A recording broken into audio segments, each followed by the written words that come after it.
Hello students, आज हम discuss करने जा रहे हैं PCA 6 सेमेस्टर C#.NET में important program write a C# program for printing Fibonacci series. यानी कि फिबोनाची सीरीज़ में हम किस तरीके से वर्क करते हैं उसको हम फिबोनाची सीरीज़ यहाँ पर C# प्रोग्रामिंग की हेल्प से प्रिंट कराएंगे। तो स्टूडेंट्स, सबसे पहले समझने की बात क्या है कि फिबोनाची सीरीज़ आखिर होती क्या है जिसको हम प्रिंट कराएंगे। तो स्टूडेंट, यहाँ पर फिबोनाची सीरीज़ में ये होता है कि सपोज़ कीजिए हम यहाँ पर दो नंबर्स को एंटर करा रहे हैं। पहले फर्स्ट नंबर एंटर कराया, देन सेकंड नंबर एंटर कराया। अब थर्ड जो नंबर होगा या नेक्स्ट जो नंबर होगा वह अपनी प्रीवियस टू डिजिट्स का एडिशन होगा, वह अपनी प्रीवियस टू डिजिट्स का एडिशन होगा। सो यही हमारी फिबोनाची सीरीज़ होती है। ठीक है स्टूडेंट्स, तो आइए इस प्रोग्राम के बारे में अब डिस्कस करते हैं कि किस तरीके से हमारा प्रोग्राम बनेगा।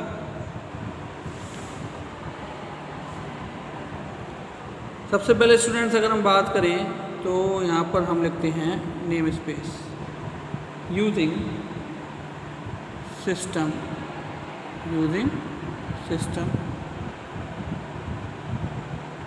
देन नेम स्पेस में हम प्रोग्राम का नेम लेते हैं। क्या नेम है हमारे प्रोग्राम का? Fibonacci series.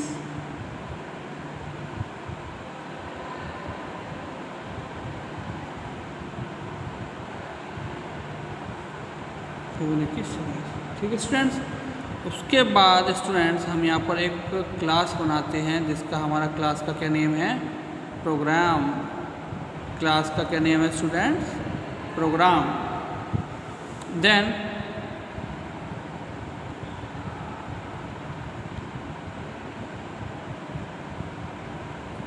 Static void main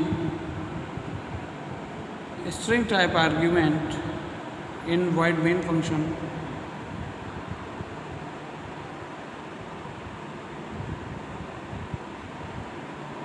ठीक है स्टूडेंट्स। उसके बाद स्टूडेंट्स मेन फंक्शन में हम इंटीजर टाइप के वेरिएबल ले रहे हैं। उसमें फर्स्ट वेरिएबल जो है हमारा वह है a, इसकी वैल्यू 0 है। देन नेक्स्ट वेरिएबल जो है हमारा जो इंटीजर टाइप है वह आपका 1। देन नेक्स्ट वेरिएबल जो है हमारा वह हमारा इंट c। ठीक, ये हमारा वह थर्ड नंबर होगा जिसमें रिजल्ट स्टोर होगा और हम उसका रिजल्ट को प्रिंट कराएंगे। Then console dot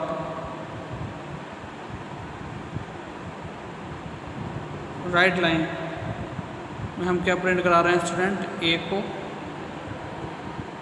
then console dot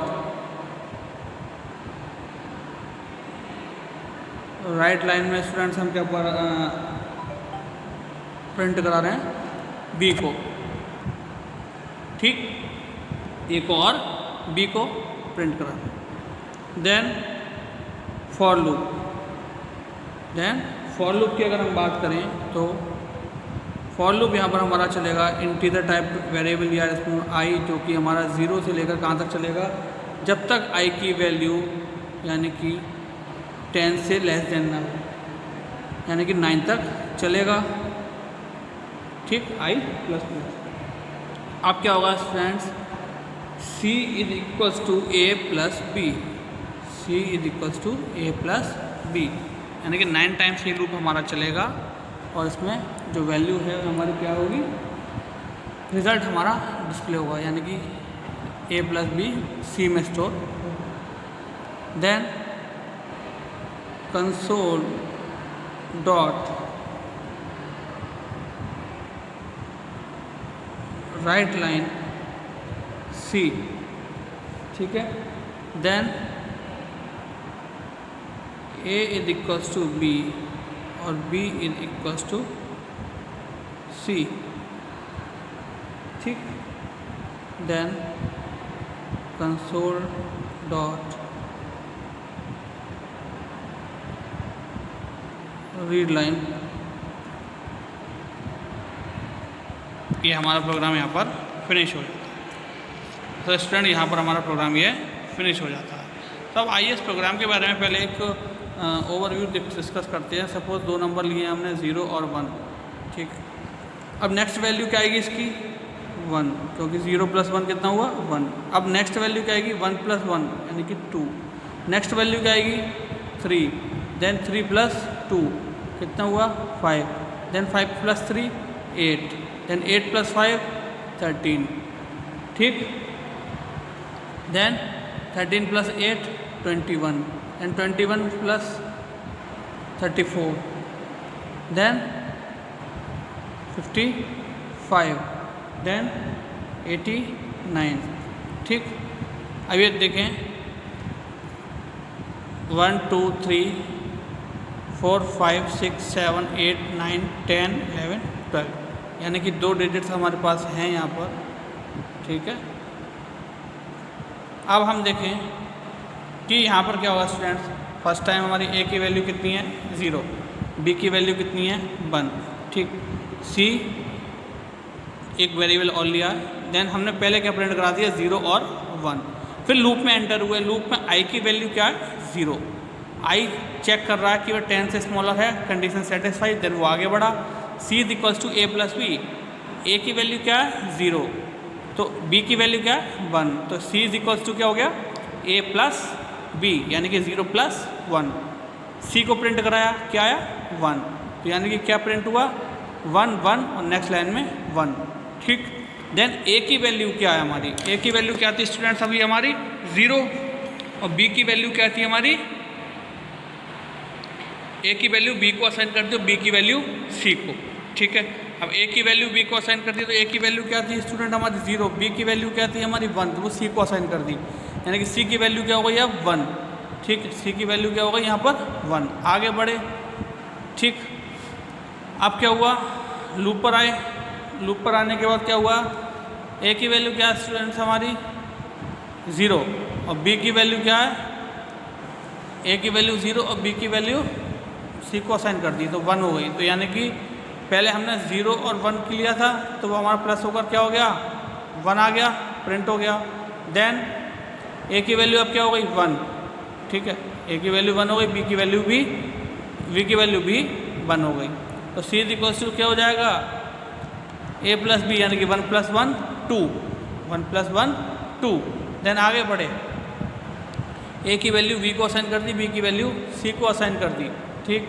यानी कि अब a की वैल्यू क्या हो गई 1 और b की वैल्यू क्या हो गई 2, b की वैल्यू क्या हो गई 2, यानी कि 2 + 0 + 1। देखिए पहले फर्स्ट स्टेप पे हमारा ये चला, ये हमारा फर्स्ट स्टेप हो गया।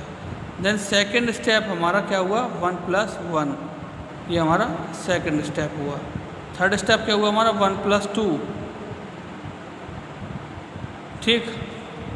तो अब हम बात करें तो हमने कहा था कर लिया था कि हमारा 1 + 1 करके 2 आ गया था। अब क्या हो गया 2 आ गया था हमारा। अब हम देखें 2 + 1 यानी कि a की वैल्यू क्या हो गई 1 और b की वैल्यू क्या हो गई हमारी 2, तो 2 + 1 कितना हो गया हमारा 2 + 1 क्या हो गया 3, ठीक। आगे बढ़े, a की वैल्यू b को असाइन करी और b की वैल्यू c को असाइन करी, ठीक। अब a की वैल्यू b को असाइन करी, a की वैल्यू क्या थी स्टूडेंट्स हमारे यहाँ पर 1, ठीक है, वो b को असाइन कर दी और b की वैल्यू c को असाइन कर दी, ठीक है। यानी कि a की वैल्यू हमारी क्या हो गई 3, सॉरी a की वैल्यू क्या हो गई 2 और b की वैल्यू क्या हो गई 3, ठीक। अब क्या हुआ स्टूडेंट्स, क्योंकि 3 + 2 कितना हो गया 5, 3 + 2 कितना हो गया 5। कहने का मतलब ये है कि 0 और 1 फर्स्ट प्रिंट हो जाएंगे हमारे, 0 और 1 फर्स्ट प्रिंट हो जाएंगे हमारे। उसके बाद स्टूडेंट्स 9 टाइम्स लूप हमारा और आगे चलेगा, 9 टाइम्स हमारा लूप और आगे चलेगा, यानी कि टोटल वह 11 नंबर्स को फिबोनाची सीरीज़ के ऑर्डर में प्रिंट करा देगा, ठीक है स्टूडेंट। अब नेक्स्ट टाइम जब ये लूप चलेगा तो आप देखें a की वैल्यू क्या हो जाएगी 3, b की वैल्यू क्या हो जाएगी ए की वैल्यू क्या हो जाएगी 2, बी की वैल्यू 3, देन 5, देन फिर ए की वैल्यू 3 हो जाएगी क्योंकि सी की वैल्यू बी को असाइन हो गई, ठीक है, सी की वैल्यू बी को असाइन हो गई। तो क्या हो गया हमारा, ए की वैल्यू 3 हो जाएगी और बी की वैल्यू 5 हो जाएगी, ठीक है स्टूडेंट्स। अब 5 + 3 कितना हो गया 8, 5 + 3 कितना हो गया 8, यानी कि सी की वैल्यू कितनी हो गई 8। अब हमने सी का क्या करा, हमने सी को क्या करा, अब बी की वैल्यू सी को असाइन हो गई, बी की वैल्यू सी को असाइन हो गई, ठीक, यानी कि बी की वैल्यू हो गई हमारी कितनी 5, ठीक है, और ए की वैल्यू कितनी हो गई हमारी 3, कितना हो गया 8। इस तरीके से हमारे प्रोग्राम का लॉजिक वर्क करेगा। सो इसी तरीके से स्टूडेंट हमारी जो है फिबोनाची सीरीज जो है प्रिंट हो जाएगी। तो आप देख रहे होंगे स्टूडेंट्स यहाँ पर फिबोनाची सीरीज में हमने फर्स्टली क्या लिया, एक नंबर लिया है इंटीजर टाइप, हमने वेरिएबल लिया ए जिसको हमने 0 असाइन करा, देन बी की एक वेरिएबल और लिया जिसकी वैल्यू हमने 1 असाइन करी, ठीक। सी में हम इनका रिजल्ट प्रिंट करा रहे हैं, पहले हम ए और बी को प्रिंट करा देंगे, उसके बाद क्या होगा स्टूडेंट फॉर लूप के थ्रू कंडीशन चेक होगी, तब जाके उसका ए और बी का रिजल्ट जो है वह सी में जाकर डिस्प्ले कराएंगे। अब आई वाला लूप जो चलेगा स्टूडेंट हमारा वो 0 से लेकर 9 तक चलेगा, 0 से लेकर 9 तक चलेगा। अब उसके बाद हम जब रिज़ल्ट को प्रिंट करा देंगे, फिर उसके बाद हम ए की वैल्यू बी को असाइन कर देंगे और बी की वैल्यू सी को असाइन कर देंगे, ए की वैल्यू बी को असाइन कर देंगे और बी की वैल्यू सी को असाइन कर देंगे। देन उसके बाद console.readline आउटपुट को पोज करने के लिए, यानी कि टोटल हमारा 11 डिजिट्स को क्या करेगा फिबोनाची सीरीज के ऑर्डर में प्रिंट करा देगा फ्रॉम 0 to 10। तो स्टूडेंट आई होप आज का लेक्चर आपको अच्छे से समझ में आया होगा। सो आज के लिए thank you very much, have a nice day.